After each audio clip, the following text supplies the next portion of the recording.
Aujourd'hui, on plonge dans un sujet assez intense, mais central pour beaucoup, le combat spirituel. Oui, bonjour. On va regarder comment ce concept est présenté par trois auteurs en particulier, Doug Howard Mills, Charles H. Kraft et puis Jonathan Shuttlesworth. Des approches assez différentes d'ailleurs. C'est ça. Howard Mills plus sur la nature de l'ennemi, Kraft sur le côté pratique, les controverses aussi, et Shuttlesworth, lui, très axé sur la mentalité, l'attitude. Voilà, l'idée c'est vraiment de voir ce que ces textes nous disent, leurs idées clés, leurs aspects pratiques. On va essayer de rester fidèle à ce qu'ils ont écrit. Exactement. Et pour lancer la discussion, il y a une idée forte chez Shuttlesworth qui m'a marqué. Le combat, c'est pas une option, si on avance, c'est inévitable. Ou Howard Mills qui dit que l'ennemi, c'est pas d'abord les gens autour de nous. Ça nous amène direct à la première question finalement. Qui est cet ennemi et c'est quoi ce conflit selon eux? Howard Mills, lui, il définit ça comme l'art de lutter contre des forces spirituelles invisibles qui ont une mauvaise influence et qui retiennent les gens captifs. Il insiste beaucoup là-dessus, l'adversaire numéro 1, c'est Satan. Pas Pierre, Paul ou Jacques. Il cite Éphésiens 6, 11, pour résister aux ruses du diable. Tout à fait. D'ailleurs, Howard Mills liste plein de noms pour Satan, accusateur, adversaire, menteur. Pas pour lui faire de la pub, mais pour montrer l'étendue de ses stratégies, sa malice en quelque sorte. Comprendre comment il opère, c'est la base pour le contrer. C'est logique. Et Kraft, lui, il apporte un regard intéressant, surtout pour nous, en Occident peut-être. Il dit que beaucoup de chrétiens évangéliques vivent un peu comme si cet ennemi spirituel n'était pas si réel ou si actif. Oui, il raconte son expérience au Nigeria. Là-bas, les leaders chrétiens locaux, eux, ils voyaient les mauvais esprits comme un obstacle quotidien, très concret. Ça l'a fait réfléchir sur l'approche occidentale, parfois un peu trop désincarnée peut-être. Ah oui, je vois. Et il y a cette idée un peu surprenante chez Howard Mills sur Satan qui aurait une sorte de bail sur Terre. Oui, c'est fascinant. Il se base sur Luc 4 quand Satan offre les royaumes à Jésus en disant « Ils m'ont été donnés » ou Matthieu 8, les démons qui demandent « Es-tu venu nous tourmenter avant le temps ?» Ça suggère une autorité mais limitée dans le temps. Un bail, comme vous dites. D'accord. Donc si je suis Howard Mills, le but pour le croyant, c'est pas de virer Satan de la planète avant l'heure. Non, même Jésus l'a pas fait pendant son ministère selon lui. Le but, c'est plutôt de contester son influence, de réduire son emprise sur les vies, sur les situations. C'est une lutte pour gagner du terrain en attendant la fin du bail. C'est une nuance importante. Il le voit comme un locataire, malveillant, en gros, mais qui n'est pas propriétaire et dont le temps est compté. C'est exactement ça. 1 Jean 5 dit que le monde entier est sous la puissance du malin, mais son règne finira. Donc en attendant, on résiste, on lutte, on chasse, on lit, on affaiblit ses bastions. Ok, bon. Alors si on a posé l'ennemi et le cadre, comment il attaque cet ennemi? Et surtout, comment on riposte selon ses auteurs? C'est quoi les armes? Alors, la stratégie numéro 1 de Satan, selon Howard Mills, c'est la tromperie. Les ruses encore, il construit ce qu'il appelle des forteresses. Des forteresses? C'est-à-dire... Des systèmes de pensée, des idéologies, des raisonnements qui s'opposent à la connaissance de Dieu. Il cite l'humanisme séculier, l'athéisme, des choses qui peuvent détourner les gens. Il renvoie à 2 Corinthiens 10 sur le fait de renverser les raisonnements. D'accord. Et face à ça, les armes, elles sont spirituelles, j'imagine. Tout à fait. La parole de Dieu, d'abord. Présentée comme une épée. Howard Mills cite Hébreux 4.12, bien sûr. Et il fait un lien intéressant dans Actes 6.7. Quand la parole grandit, le nombre de disciples augmente. Kraft aussi insiste là-dessus. Et la prière, j'imagine. Essentiel, souvent lié à la parole. Howard Mills prend l'exemple des apôtres dans Acte 6, la prière et le ministère de la parole. Et Jésus lui-même dans Marc 1, qui prie avant d'agir. Le jeûne aussi est mentionné, non? Oui, comme un levier supplémentaire, souvent avec la prière. Howard Mills cite Matthieu 17, 21. Certains démons ne sortent que par la prière et le jeûne. Shuttlesworth, lui, il va assez loin avec ça. Il dit que ça peut débloquer des batailles qui durent depuis longtemps. Il prend l'exemple de Daniel 10. Daniel 10. Ah oui, où sa prière est entendue tout de suite, mais la réponse est bloquée pendant 21 jours par une opposition spirituelle. Exactement. Ça montre, selon Shuttlesworth, la puissance du jeûne combinée à la prière persévérante face à une résistance tenace. Donc, parole, prière, jeûne. Et Howard Mills, il détaille un peu les actions concrètes contre l'ennemi.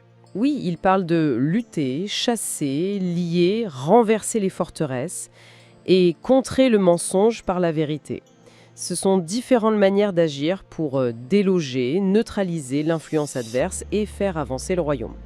Il donne l'exemple de Jésus qui envoie les démons dans les cochons, en Marc 5. C'est une forme de déplacement, de neutralisation. Il y a un avertissement aussi, non? Sur le fait que ce n'est pas une lutte charnelle. Oui, très important. 2 Corinthiens 10, 4. On n'utilise pas les méthodes humaines habituelles. Et attention, prévient Howard Mills, après une victoire, l'ennemi peut revenir à un moment favorable, comme dit Luc 4,13 après la tentation de Jésus. Il faut rester vigilant. D'accord. Tout ça nous mène assez logiquement à la question de l'état d'esprit. Quelle attitude avoir? Et là, c'est Shuttlesworth qui prend le relais, j'ai l'impression. Oui, là, on entre vraiment dans la psychologie du croyant combattant, si on peut dire. Sa perspective est très dynamique. Qu'est-ce qui est central pour lui? Le point de départ de Shuttlesworth, c'est que la victoire, c'est pas un objectif à atteindre, c'est notre point de départ. C'est un droit de naissance en Christ. Il cite beaucoup Josué 1. « Tout lieu que foulera la plante de votre pied, je vous le donne. Personne ne tiendra devant toi. » Ah oui, c'est une inversion de perspective. On combat depuis la victoire, pas pour la victoire. Exactement. L'opposition, c'est normal, c'est même attendu si on avance. Mais il ne faut jamais confondre opposition et défaite. La défaite, pour lui, c'est pas une option. Pour le croyant qui reste aligné, c'est une affirmation forte. Et concrètement, comment on cultive sa chute? Il donne des pistes, des clés? Oui, il en donne plusieurs. On peut les regrouper un peu. D'abord, il y a l'idée de confronter. Faut pas avoir peur d'aller au contact. Il cite Deutéronome 2,24, « Engage le combat ». Son mantra, c'est « Ce que tu n'affrontes pas, tu ne le vaincras jamais ». Donc, pas de passivité, être proactif. Voilà. Ensuite, il dit que les grands ennemis attirent de grandes aides, comme David face à Goliath. Parfois, Dieu envoie de l'aide où on ne l'attend pas. Il parle même d'un avocat non-croyant qui l'a aidé une fois. Et il y a aussi cette idée que la persécution peut être une bénédiction déguisée, comme dans Matthieu 5.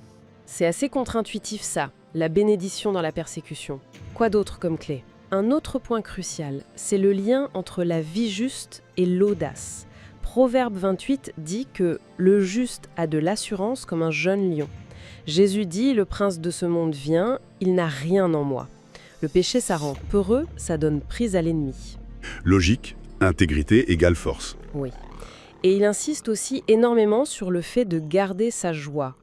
La joie de l'Éternel est votre force, cite-t-il, Néhémie 8. Faut pas que la bataille te change, qu'elle te rende amère ou qu'elle affecte ta famille. Gardez la paix intérieure. Maintenir son cap émotionnel et spirituel, en somme. Et d'un point de vue plus stratégique. Il parle de patience stratégique. Parfois, il faut attendre que l'ennemi fasse une erreur, comme Haman dans Esther. Il prône aussi une mentalité offensive. Faut pas chercher la sécurité dans l'inaction. L'exemple de David qui reste à Jérusalem pendant la guerre et qui tombe, c'est un avertissement pour lui. L'inactivité est dangereuse en temps de guerre spirituelle. C'est ça.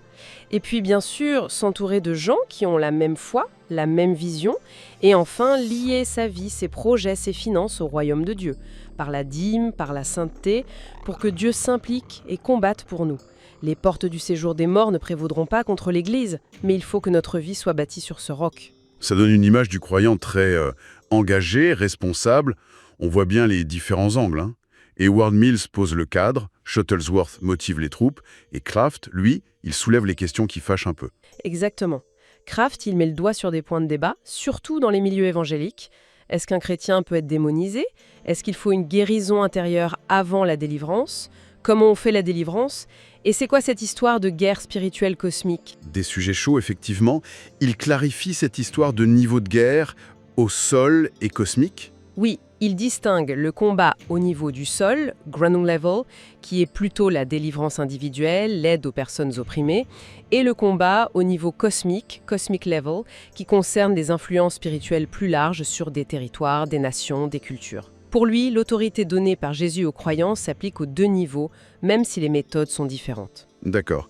Bon, si on essaye de synthétiser tout ça, qu'est-ce qu'on retient principalement de ces trois regards?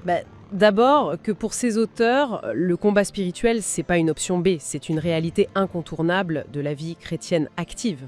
Ensuite, il y a un adversaire identifié, Satan, qui utilise la tromperie et essaye de construire des forteresses dans les pensées. Et face à ça, des armes spirituelles, paroles, prières, jeûnes, oui. Mais au-delà des armes, ce qui ressort très fort, surtout avec Shuttlesworth, mais pas seulement, c'est l'importance capitale de l'attitude intérieure. La mentalité du croyant. Voilà, la foi dans la victoire acquise, l'audace, la persévérance, la joie, l'intégrité. C'est ça qui semble être le moteur pour utiliser les armes efficacement. C'est une synergie entre reconnaître la réalité extérieure du combat et cultiver un état intérieur fort et aligné. Et Kraft rappelle quand même que le cœur du message chrétien, c'est l'amour. Comment on concilie ça, combat et amour? C'est une très bonne remarque. Pour ces auteurs, je pense qu'ils diraient que ce n'est pas opposé. Ignorer le combat serait manquer d'amour envers ceux qui sont captifs ou opprimés. Lutter pour la liberté spirituelle, c'est aussi une forme d'amour. Ne pas combattre l'ennemi, ce serait le laisser faire, ce qui n'est ni sage ni aimant au final, dans leur perspective. Ça se tient. Ça nous laisse avec une dernière question, peut-être pour y réfléchir après.